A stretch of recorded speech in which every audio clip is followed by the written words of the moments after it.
All declared chemical weapons have left Syria.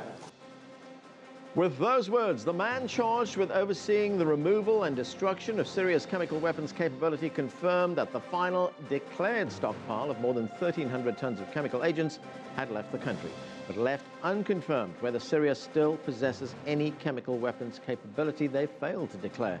We'll talk with the Director General of the Organization for the Prohibition of Chemical Weapons and later a spokesman for the Assad government. Hello, I'm Arnold Naidu in Washington, D.C., and this is The Heat.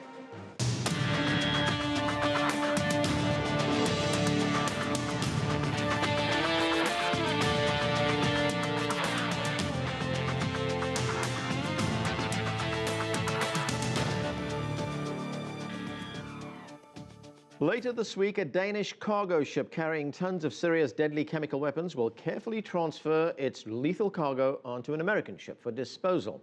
It's the culmination of an effort that began 9 months ago under an agreement negotiated by Russia and the United States to rid Syria of its chemical weapons stockpile and manufacturing capability. Syria's mustard gas and nerve agents will be turned into polluted water, while the remains of its declared chemical arsenal will be delivered to ports in Finland and Texas for disposal as industrial waste.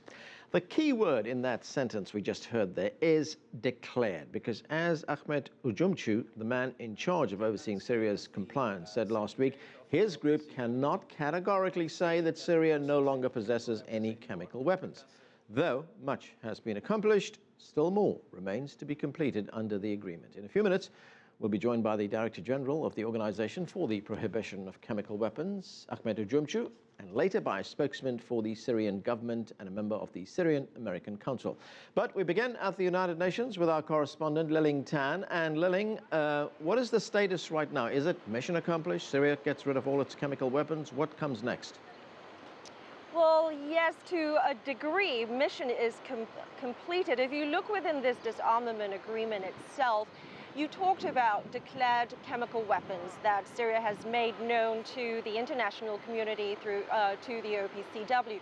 They have delivered and fulfilled their end of the bargain some 2 months later than planned, but still a week ago, we know that they have delivered fully 100% of these declared chemical weapons to the OPCW and its partners for complete destruction. Now, as you mentioned, the key word is declared. The big question is what chemical weapons remain, and is the Syrian government under Bashar al-Assad hoarding and hiding weapons, other types of chemical weapons that remain unknown?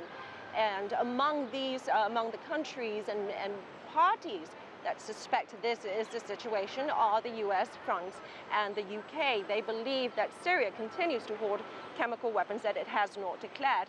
And the other question, of course, that remains is what of the use of chlorine gas? There have been reports of the use of chlorine derivatives in opposition-led areas. Some allegations point to rebel forces, others point to the Syrian government. So the OPCW is looking into these two fronts right now. Anand. So as you point out, Liling, there are questions that remain. Is there any kind of verification mechanism in place to inspect whether Syria does in fact have more chemical weapons, that it will not be building chemical weapons in future?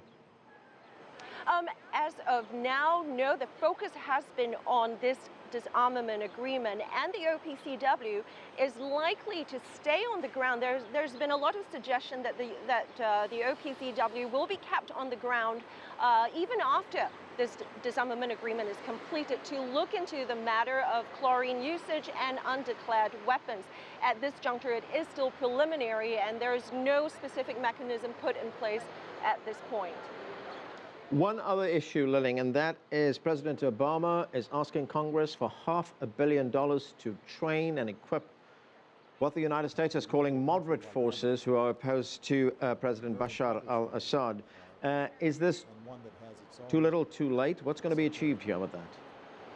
Well, that's a key question. That's two questions that have been raised from this proposed $500 million. Is it too little? Is it too late? Well, first we have to look at what the purpose is here for this $500 million.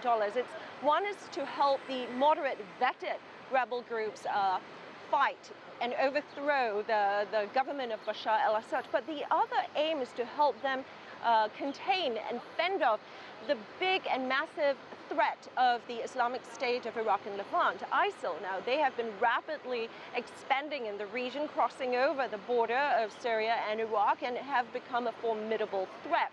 So part of this cash injection, this military support is to fortify that response.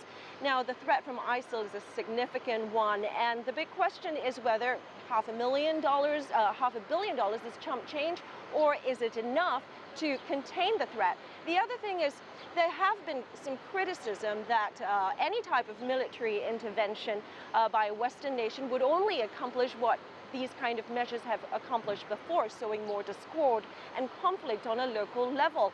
So early at this point, it's premature to really say whether it's too little or too late. This $500 million, however, is certainly a starting point. Okay, thanks, Liling. That's CCTV's Liling Tan there talking to us from the United Nations.